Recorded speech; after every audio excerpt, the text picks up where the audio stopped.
Hi, this is Lee Balcom, and I'm here with another in my series, Change Your Attitude, Change Your Marriage. Wondering, do I have your attention? Are you thinking I'm blaming you for your marriage? That's not my intention. The reality is, though, that you are searching for help with your marriage, so there's nothing I can do about your spouse, but there may be something I can do to help you change, or even save your marriage. I constantly hear cries of, it's not my fault, or there's nothing I can do.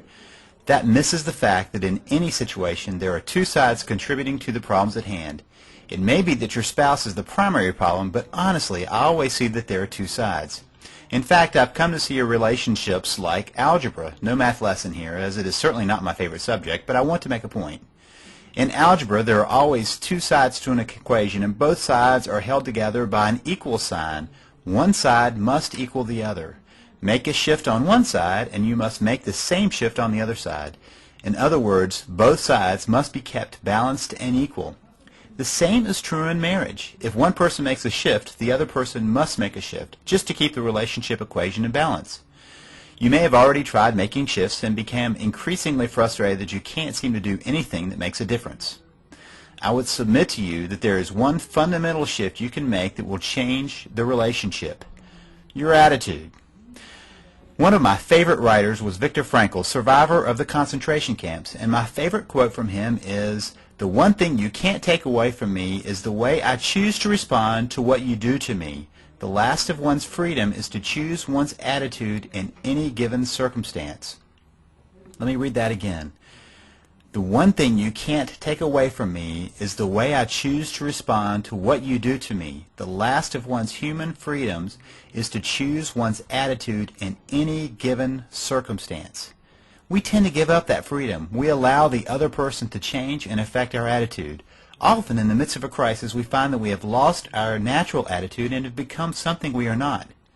It is always possible to choose a way to correct this. Let me be more clear.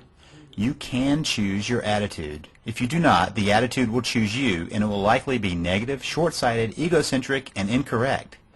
A choice in attitude can lead us to hopefulness, patience, understanding, love, respect, and creativity.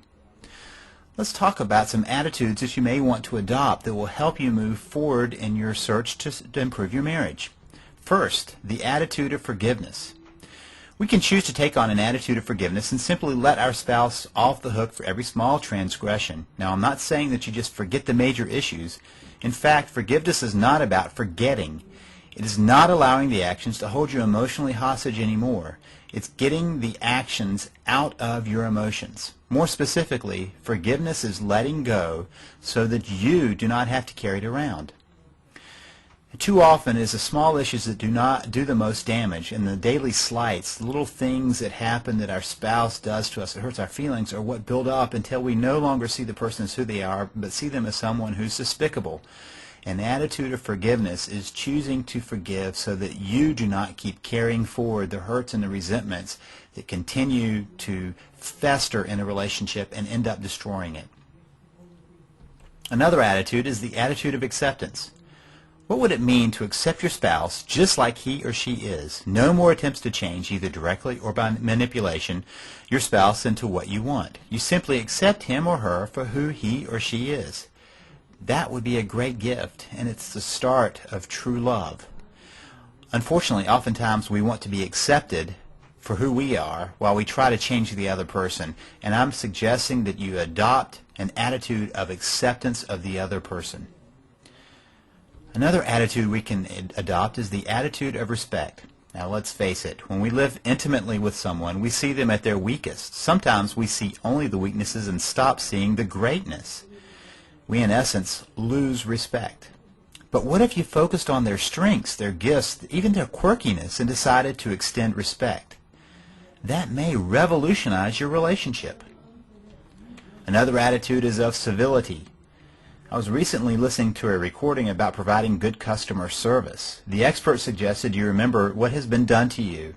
You do the things you liked and you don't do the things you didn't like. It sounds a great deal like the golden rule. That would be civility. Don't like to be yelled at?